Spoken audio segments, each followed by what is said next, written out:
संविधान इनेक्ट कैसे हुआ? देखिए, जब संविधान सभा में संविधान को बना लिया जाता था तो फिर उसे पढ़ा जाता था, मतलब उसका वाचन होता था, उसकी रीडिंग होती थी। और इस रीडिंग के बाद जो भी लोगों को या उसके सदस्य जितने भी संविधान सभा के थे, जो भी सजेशंस बताते थे, कमियां बताते थे, उन्हें वापस से उनको रेक्टिफाई किया जाता और फिर से उसका वाचन होता था। इस तरह से संविधान सभा में संविधान की कुल 3 रीडिंग्स हुई, 3 वाचन हुए। जो पहले 2 जो हो गए वो इतने इंपॉर्टेंट नहीं क्योंकि उनमें कमियां रही। जो तीसरा वाचन था वो शुरू हुआ 14 नवंबर 1949 को। और इस वाचन के बाद जब सब संतुष्ट हो गए तो डॉक्टर अंबेडकर साहब ने, बाबा साहब ने क्या किया, एक मोशन प्रपोजल जो है प्रेजेंट किया कॉन्स्टिट्यूएंट असेंबली में। और उस मोशन का था नाम the constitution as settled by the assembly be passed. और ये मोशन 26 नवंबर 1949 को संविधान सभा ने पारित कर दिया।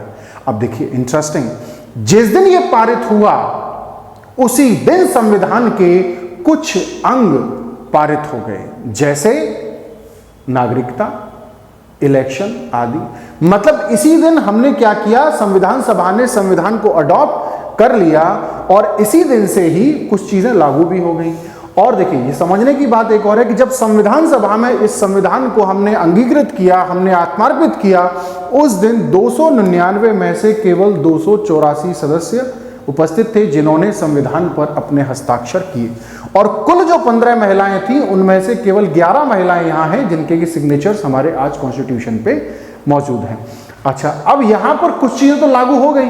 अब जब कुछ ही चीजें क्यों लागू कर रहे हैं भाई? पूरे संविधान को जब तैयार हो गया, इतने लंबे समय से भारत गणतंत्र होने की तैयारी कर रहा है, इंतजार कर रहा है, तो सारे के सारे संविधान को इस दिन क्यों नहीं लागू किया गया? उसका कारण यह था कि एक दिन है 26 जनवरी का।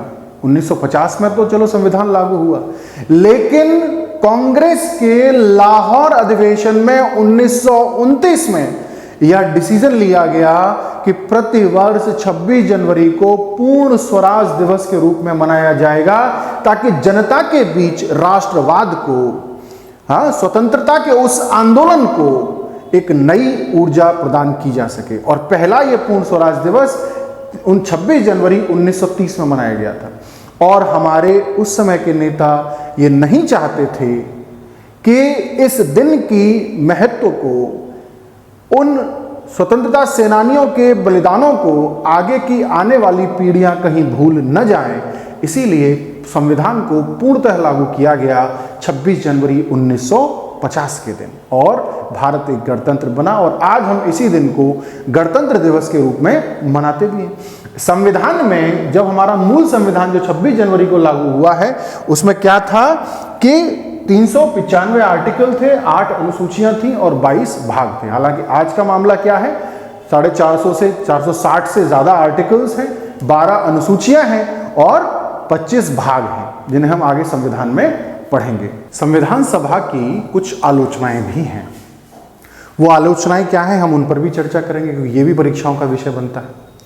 पहली बात, आलोचक क्या कहते हैं कि ये एक रिप्रेजेंटेटिव बॉडी नहीं थी, यह एक प्रतिनिधित्वकारी संस्था नहीं थी। मतलब यहाँ पे क्या कह रहे हैं, क्योंकि न तो इसका प्रत्यक्ष निर्वाचन हुआ, और निर्वाचन भी किसने किया था, प्रांतों की विधान सभाओं ने अप्रत्यक्ष रूप से। तो ये कैसी है, प्रतिनिधित्वकारी संस्था नहीं है, ऐसा आलोचक मानते हैं। दूसरी बात क्या कह रहे हैं कि ये एक सोवरेन बॉडी, ये एक संप्रभु बॉडी, संप्रभु संस्था नहीं थी। ऐसा क्यों कह रहे हैं, क्योंकि इसे बनाया गया था 1946 के कैबिनेट मिशन से, और तब भारत स्वतंत्र नहीं था। इसे बनाया गया अंग्रेजों द्वारा, अंग्रेजों के हिसाब से। तो यह एक संप्रभु संस्था नहीं थी, यह स्वतंत्र भारत में नहीं बनाई गई थी, उसको बस कैरी किया गया। और इसके बारे में क्या मामला है कि इसने बहुत अधिक समय लिया, और कई आलोचक तो ड्राफ्टिंग कमेटी को ड्रिफ्टिंग कमेटी कह के भी पुकारते हैं। और इसकी आलोचनाएं हैं कि इसमें कांग्रेस का बाहुल्य था, कांग्रेस बहुत ज्यादा थी। और इसको लेकर एक स्टेटमेंट भी है ग्रेनविल ऑस्टिन का, assembly was Congress and Congress was India. मतलब क्या कह रहे हैं कि असेंबली में कांग्रेस ही कांग्रेस है और भारत में सिर्फ कांग्रेस ही है और तो कुछ है ही नहीं। यहाँ तक इसकी जो है क्रिटिसिज्म की जाती है।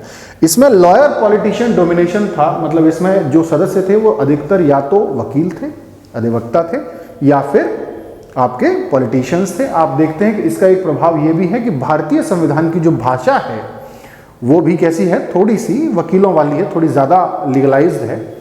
अच्छा, और क्या कह रहे हैं कि ये हिंदू डोमिनेशन था, मतलब इसमें हिंदुओं की संख्या बहुत अधिक थी। और इसको लेकर कुछ लोगों ने इस पर कमेंट भी किया। A body of Hindus, viscount Simon कहते हैं, और विंस्टन चर्चिल क्या कहते हैं कि it represented only one major community in India. अब यहाँ एक और बात समझने की, जब भैया विभाजन ही धर्म के आधार पे हुआ है तो विभाजन के बाद जो बचे वो हिंदू ही तो बचे थे इसमें, तो एक वो पार्ट है। हालांकि ये कुछ क्रिटिसिज्म है जो संविधान सभा के बारे में आलोचनाएं आलोचकों द्वारा की जाती हैं। Thank you. भैया रे तेरा मेकिंग ऑफ